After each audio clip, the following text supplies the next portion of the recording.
Hello, hello, hello, everyone. Hi, and welcome to this month's LinkedIn Lovin'. I'm delighted to be joined by Marianne Smith from Do Marketing. So hello, Marianne. Hi, Judy. Thank you very much for having me.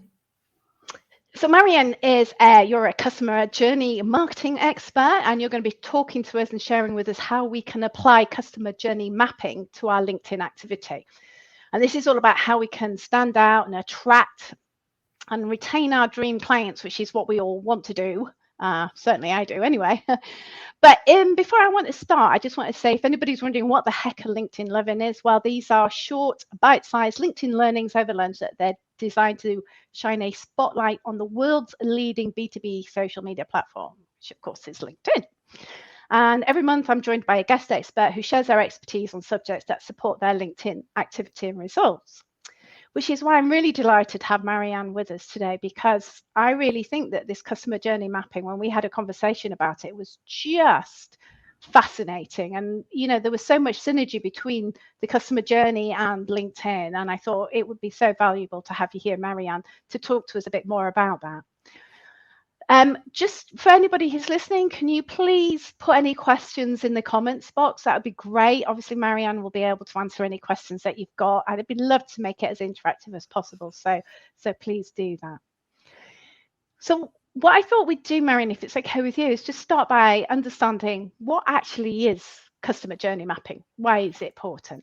Okay, so customer journey is a process that your clients take from basically not knowing who you are to becoming a raving fan. So I do this in what I call the do method, which is a 6-stage process. Today we're going to look at the first 3 stages, so essentially how you attract the type of customers that you want to work with on LinkedIn. So we've got a graphic, so we'll bring that up. Okay, so we're going to start with awareness first of all. So this is about people getting to know you in terms of what you do. So the first thing we need to do here is to think of our ideal customer. Who do we want to get in front of? And as I say to people, think of your clients that you've got now and who is your best client and who do we want more of? So as we go through each stage, what I'm going to do, I'm going to give you a description, how it links into LinkedIn, but also to give you some top tips at the end of each stage. So things to think about and to work on. Okay, so when we have our ideal customer in our minds, we have to think, obviously, is LinkedIn the place to be? Is this where they hang out? What do they want from us? What are their pains? What are they struggling with that we can help them with? And what are they going to get from that? So I call that the pains and gains. Lovely. Yeah. So essentially, as I said earlier, and Judy agreeing with me here, it's about showing up in the right way. And where we would start with that is your profile. So I know Judy will have lots of tips in terms of the profile, but in terms of the customer journey, it is about looking the part for your ideal customer. So whether you're an accountant and you want to get in front of more professional services, do you want to be suited and booted? If you work in trades, do you want to be less formal? So maybe have a branded van behind you. So what do you want that kind of profile to look like? I would always recommend to have, a nice banner, professional photograph, make sure each section is completed. So it looks like you've completed, you've spent some time on it, but it's got like lots of keywords in there so people can find you. So that's my top tip in terms of your profile. But then it's also, who are you connected with? So we're just kind of been, we're taking it in paces at this stage. We've done our profile. We're starting to link in with the right potential clients, the right associates who can introduce us, the right people we can have one-to-ones with, and we're growing our network. So we've got more opportunities to get in front of our ideal customers. Would you agree, Judy? I really love that, Marianne. I really do, because that's exactly what I say. For me, I do bang on a lot about profiles, and it's about, and I love what you said about, who is your audience. You have to know who it is you're talking to on LinkedIn in order to be able to then tailor your profile to them. And I love it. I liked what you were saying about being, whether you're an accountant or in trades and stuff. That's a bit of authenticity that's coming out on LinkedIn. And, at one time I've been on, a platform a long time. And one time it was a very, everybody had to be, suited and booted on there, but I think it's got a lot more relaxed and personable. And I think you're right. It's having that authentic image of you on LinkedIn. LinkedIn profiles, I always bang on about them. Very, very important. They're not the most, exciting things to do, but they are absolutely essential.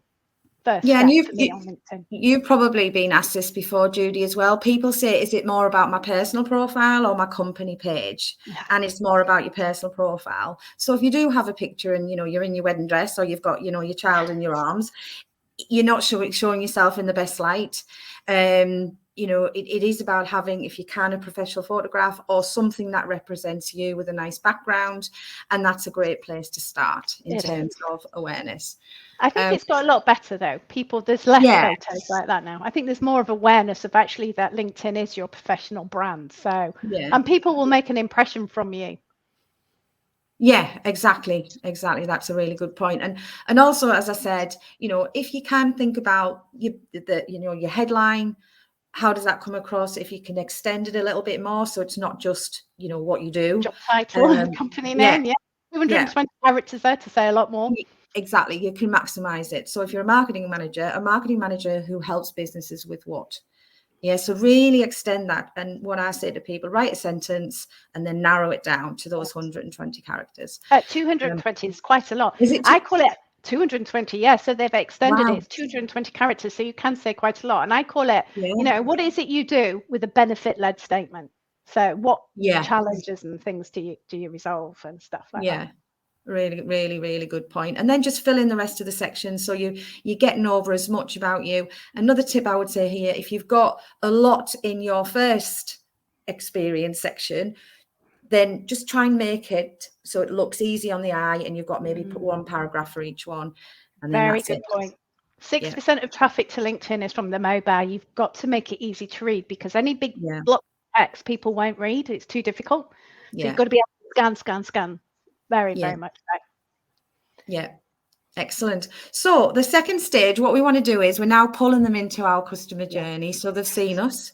Sorry, Marianne, just before you go into the second stage, beg your pardon, sorry. I just wanted to say hello because there's Paula and Angela who are here on their first LinkedIn LoveIn. So fantastic.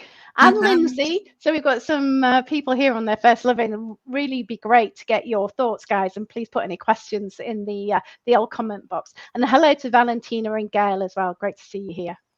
Sorry, just thought I'd No, it's fine. And like you say, questions really do help to make it interactive. So I'd love to, answer anyone's questions.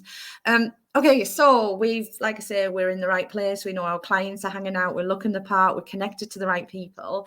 Now it's about taking them to stage number 2, which is consideration. So now our clients have a need and they can see other people who do what we do. So we have to be that taller puppy in the field. So this consideration piece is about the content that you're putting out there.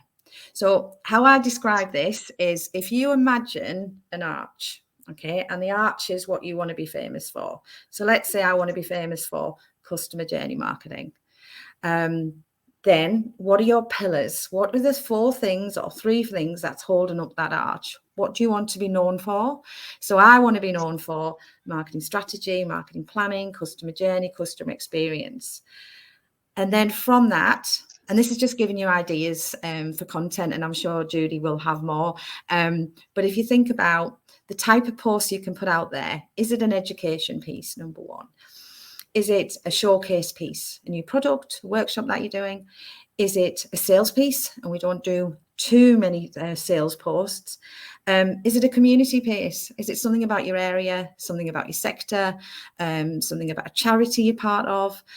So that's community. And then the last one is timely. So for me, I'm writing about marketing planning for 2023. I'm talking about what's going to happen next year. It might be something that, if you're a HR consultant, new legislation that's come out, or anything around giving people tax advice at the right times of year.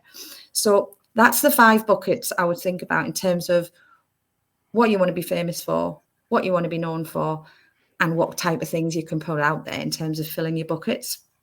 So that's my top tip. My other top tip is commitment. So quite a lot of people think it's spaghetti that I'm going to throw at the wall and then I'm going to hope, oh God, I'm going to hope that that's going to get a like or a comment. It is about taking it slowly. And it is I find some of my posts could be a 2-liner and I get more reaction than I do when it's a longer post and I'm trying to educate people. So that's my top tips in terms of creating the right content that you're going to make your ideal customer take notice and think, wow, yeah, this is somebody I'd like to talk to. Do you And agree, I think Judy? it's about, I do, absolutely, because I think it's about varying the post as well and not keep doing the same thing. So, you know, your 2-liners, it's interesting. I should try a bit of a 2-liner myself and see what happens. I don't think I've done that. My posts tend to be a bit longer with an image of some sort. So, but just going back to what you said in the first stage about connecting as well, really, really important to connect to the right people. One of the things that I see a lot is people will throw posts out there. And they're just, you know, throwing stuff out there to see, as you said, love, that's exactly what I said. It's like throwing spaghetti at the wall to see what sticks. But they just think they need to connect with anyone and everyone, and that's not the case. It's about having a network of people who are interested in what you've got to say. So it's about you do need to be connected for sure on LinkedIn, but it's that fine line between quantity and quality. So it definitely is connecting to the right people. And then also that helps with your posting, because then you do want people to see those posts who are going to be interested in it. If they're interested in it and it grabs attention, then, you know, that's going to increase the visibility and reach of your posts. And so I think, you know, posting, having that presence, isn't it? It's about having a presence on LinkedIn. So there was a stat from salesforce.com. Sorry, I'll just pop this in. But 92% of B2B buyers start their buying process online. So they're actually they're going to Google and they're looking at LinkedIn. So that's why the posting is so important there, isn't it? To get seen, but also to stay top of mind. Yeah, I've just thought of a really good stat as well, which I'll mention. But just picking up your point about connections, one of the things that I advise clients in terms of the customer journey is maybe set some criteria. So you mentioned there, Judy, about not linking in with everybody. So when I get a request through, I think, okay, could it be a potential client of mine? Or could it be an associate? So for me, being in marketing, you know, website, graphic design, HR, because they're obviously working with, you know, with people who are front facing, which helps with the marketing and service, or if they're in my local area. So I I do judge who I'm going to link in with, and I don't link in with everybody, because it, like you say, it does affect, you know, the way you talk and the way you come across and the things that you post on LinkedIn, because you're talking to individuals as well. So that's a really good point. So we do have a question, Marianne, as well. Okay. It sounds a good time. I'm just going to show it on the screen. Yeah. It comes through from Richard. Thank you very much, Richard. So Richard said, what if your ideal customer is not a specific sector, employment group, age, gender, but a type of person?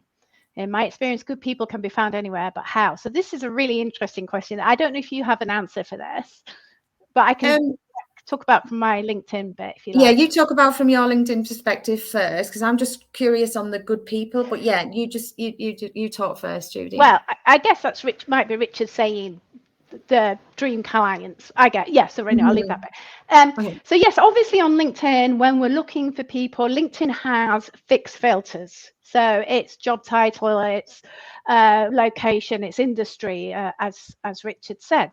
But actually, there are ways and means of understanding and finding your people outside of those filters on LinkedIn. And this is where it's really important to think about who is your best client, who is it you want to get in front of, what do they look like, you know, are they women, are they men, are they, you know, what's another example? You know, are they into any particular interests? You know, what are they interested? What are they? Do they have a particular area of expertise? And these are known as keywords. And we can use these keywords that help us define our audience. So when I look at, you know, who's your audience, who are they, what are the keywords? So what kind of things would they describe themselves? So like, you know, STEM would be an example, you know, women in STEM. Another example would be any, you know, the letters after people's names. So like you, Richard, you know, if you're looking for people who've got an MBA, you could search LinkedIn for MBA. So, you know, there's ways and means of finding people outside the traditional filters. So that's my answer to that one. Yeah, and I think I would support that by, like you said, look at the customers you're working with now. And, you know, if their profile is, say, you know, I'm working with a lot of professional services, I narrow that down to, say, accountants, I narrow that down to, you know, Leeds-based accountants. It's about being really specific, taking it down. And then in terms of your whole marketing for the customer journey, you're a lot more focused and you're going to have better wins by being so. Exactly. Oh, and I just showed you Teresa. She's agreeing with you about don't always accept, review carefully. I love that, Teresa. I say that to everybody. Don't just accept, check them out first, because unfortunately there's fake profiles on LinkedIn. So thank you for that. And I think you can also detect now more than ever when, you know, you get a LinkedIn request that you're going to get straight away, you're going to get bombarded with a sale, a big long message, and that is so off-putting. Yeah. There's a new verification thing on LinkedIn as well. There you can look at the contact info and see if they've been verified and when they last updated the profiles and stuff like that. But that's that's a whole nother subject, so we won't go there. I think as well, in consideration is something to think about. If you can't find, so if you want to get in front of a company or and you want to get in front of a particular person, you don't have to spend so much time on LinkedIn searching. Just go to the website, and this goes for your websites as well. Have you got your social media icons clearly displayed? So quite often you might see them at the top, or you might have to scroll down. But if you find the LinkedIn icon, you can click on that. That takes you to the company page. And then when you're on the company page, you can see the contacts who work there. And then you can go in and then you can, you know, identify who is the decision maker or who supports the decision maker. And then you can send them a LinkedIn request. So take it offline, have a look at the website and find the LinkedIn icon to give you another route in to start that conversation. Absolutely. I am really bad at just using LinkedIn, and I kind of forget to look at people's websites. But that if I can't find a company or somebody on LinkedIn, I will go to their company website and see if they've got a link, because that will directly take you to their company page, and that's much more helpful for sure. Definitely. It's really quick. Okay, so the third stage that we're going to talk about today is the trial. This is a stepping stone. It is absolutely my favorite part of the customer journey, because I always say to clients, and I was talking to Judy about this, if you imagine a line and people are here in the middle and they'll say, I'm on LinkedIn, but I'm not getting anything from it. Yeah, I'm posting and I'm not getting anything from it. Two things there. Number one, the anything from it, they think it's their big ticket. They think it's their big sale. So I put a post out yesterday and no one's ringing me up to do their full marketing strategy, their full marketing plan, and work with them for the next 12 months. What we have to do, we have to take you back. We have to get you from here to here. And the best thing you can do in terms of being back here is your customer, like I said, what are they struggling with? So what are the pains? What are the gains? Yeah, you're starting to form your sales messages. And at this point, this is a really good thing to think about your trial offer, which is generally free. So you might give a guide away or something like that, or you might offer a free audit. But it's also a trial product, which is paid. So you want to get them from LinkedIn and offline to either a discovery call, or you want to get them to one of your trials.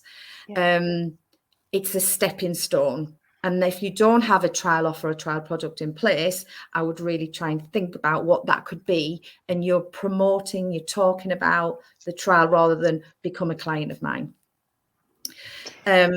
So my top tips for this one, and I'm sure Judy's got some as well. Obviously, create your trial offer, trial product. So if you're sending a direct message to someone, for instance, you could put a link in the direct message to say, I've created a help guide to help accountants, you know, with their marketing strategy or something like that. So also, I would think about a discovery call. So if you are sending a direct message, you might send another message and then offer to set up either a discovery call or a one-to-one. One-to-one sound good because it's a two-way process. So those are my top two tips for using LinkedIn just to take it offline. What do you think, Judy? So this is why when we were having that conversation, what really got me excited as well, because what you're saying is exactly what I would say about LinkedIn. Because for me, LinkedIn is not about selling. It's not about you being there and getting them, as you say, to your one big thing. It's about opening the door to conversations. It's about having a presence on LinkedIn, being active, so that you get found by the people who are looking for you, who need your services. So it's been making sure that you position your profile in the right way to attract them. It's about posting the right things that help them solve problems and answer questions for them. And then there's a call to action, isn't it? What is it we can do? How can we get them from LinkedIn then into some kind of conversation, whether that's face to face, whether that is a Zoom call, or even a free ebook. So I have an ebook, and I get, to get people onto my mailing list, because that at least gets people off LinkedIn and into a conversation. And you can then use your email to nurture people. And that's what it's about, because we don't know where people are in the buying process, do we? And I guess when we look at the customer journey in that awareness and consideration stages, and even the trial, I guess, until somebody takes some form of action, we don't know who they are. And, so many times people have said, oh, so-and-so's got in touch with me, and apparently they've been following me for months, but they never engaged. They never, took any action. So until somebody takes that action, we've got to keep posting, keep that visibility up there, and be there for when our dream clients are actually ready to come to us and talk to us. And so that's what I loved about what you said. It's, it's about getting those conversations. It's not about selling your big thing. And it's just a step, isn't it? So that's why we look at all the other steps in the process, isn't it? Yeah, absolutely. And I think part of trial as well is them looking at your profile and your activity, because they're getting a little bit of you, but they're not quite ready to sign up at that point. They're not quite ready to set up that call, because you're not looking your best as a connection, but maybe someone who does something similar to you is. So that's why it's really important. So this step also includes how you're coming across. And I think as well, if you are wanting to get in front of people, just to go back to consideration, just check out their activity on LinkedIn. So you can go down to activity, you can click on posts, you can see what they're posting, you can actually see if they're using LinkedIn, can't you, Judy? You can just see if they're on it anyway by the activity and when they last posted. So there's a couple of comments I just want to jump in with about that very thing there, Marianne, if I may. First of all, Richard's going back saying he obviously, when he's saying good people, he wants to find there's no filter for authentic, kind, respectful, or good-humoured people. Well, there isn't anywhere. Give me a platform that gives you that, But what I would say is this is where your posting comes in. This is where you position. I'm looking to work with people who are authentic, who want this. You tell people the sorts of people you're looking for. You describe them. In your post, describe who you want to work with. If you are ready to get going, and if you're ambitious or whatever, that's how you attract the right people to you, by describing who you want to work with and what kind of mindset they have. That's what I would say to that. That if you add anything else to that. No, I think that's a really valid point. And there might be Richard, there's a really good book called What Customers Crave, and in it he talks about working out what they love and working out what they hate, basically. And that it really helps you to understand what your customers love and you do more of, or what they don't like, so you can fill the gaps. And that helps you understand what type of clients you want to work with. Do they meet your values? What kind of work are you going to do, and whether you're going to be a good fit. So that's a really good recommendation if you want to dig deeper into that side as well. And you can also unconnect with people if you're not happy with the post, or you're not. You don't have to stay connected with them. Those are the first three stages, and we're going to pick up on the next three stages after the next one. Sorry, Marianne, just to interject again. But Nathan said something about, would you say LinkedIn activity is the best way to filter to the right people? And I think this, along with Richard's comment, was kind of like, if I'm understanding this correctly, is similar. You post about you're posting with the stuff that you want to attract, or the people that you want to attract. Good point. So, and I think, Nathan's saying there that sometimes, he's found the right person and he's found they're not really using the platform. I'll bang on and say there's 32 million profiles on LinkedIn, probably more now.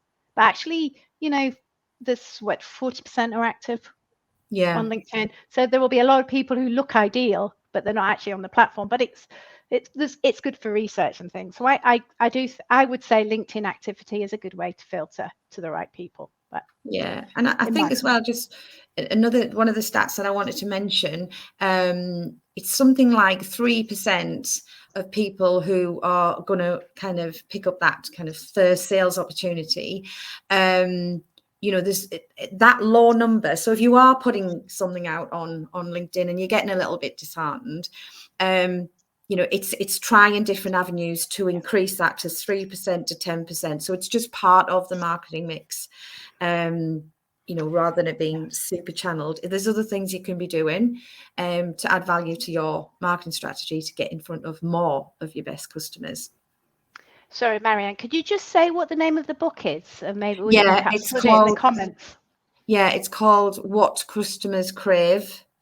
And he gives a really good example when people are talking about customer profile. He talks about being a member of a golf club and the 3 guys who he plays golf with. And he talks about the different personalities of each one, but they're all a similar age. They drive similar cars. They live in a similar area, similar houses.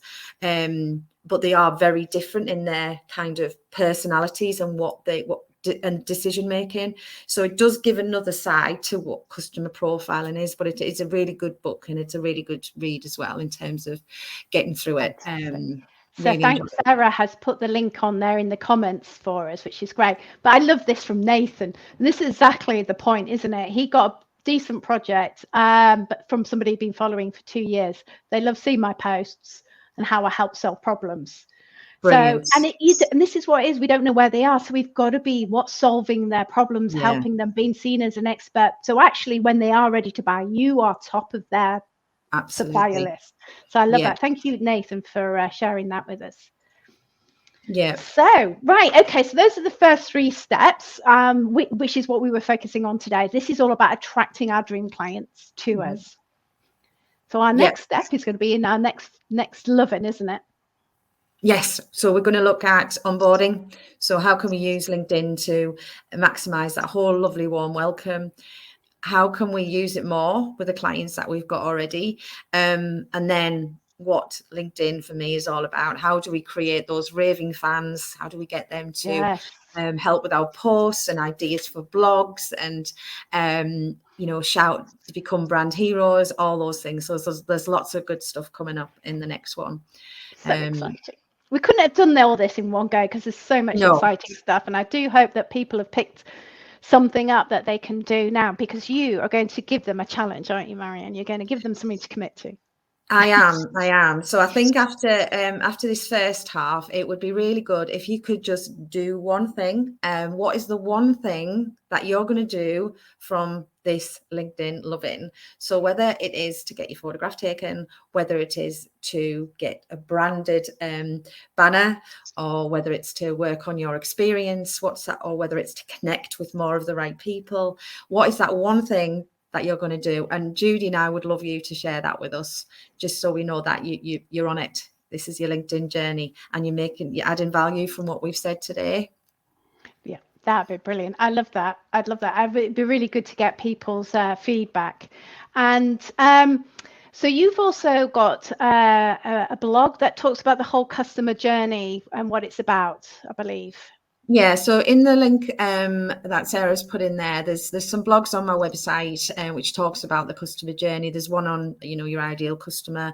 But then, for me, if anybody is interested in that whole customer journey mapping, where we look at the 6 stages, we work out, what you're doing well, there's gaps there that, they're falling off a cliff at that point, or actually you're not maximizing that opportunity right there. That's going to bring money in straight away. So that's how I start my marketing strategy with clients, is to fill the gaps and find the opportunities in their customer journey first. Fantastic, fantastic. Lovely. And there's a guide as well that's there for people to look at. So this is all sort of a little bit of homework and research for everybody to do before our next session, where we'll look at the next 3 stages. And actually, somebody's put in here about, can you do something on creating an active LinkedIn group? And I think that probably fits in quite well with the 3 stages afterwards, isn't it? It's about nurturing and potentially, I guess, I don't know, it doesn't say who that was, but I don't know if you're in the LinkedIn Loving group, but please do join that. Groups on LinkedIn are interesting. Let's just put it that way. But that's been amazing, Marianne. I just love it. I get really excited and with Thank you. And thank you so much indeed for sharing your top tips. And I look forward to seeing what everybody's going to come and commit to and actually achieve following this. Excellent. Thank you, Judy. My pleasure. My pleasure. And thanks everybody for joining us today.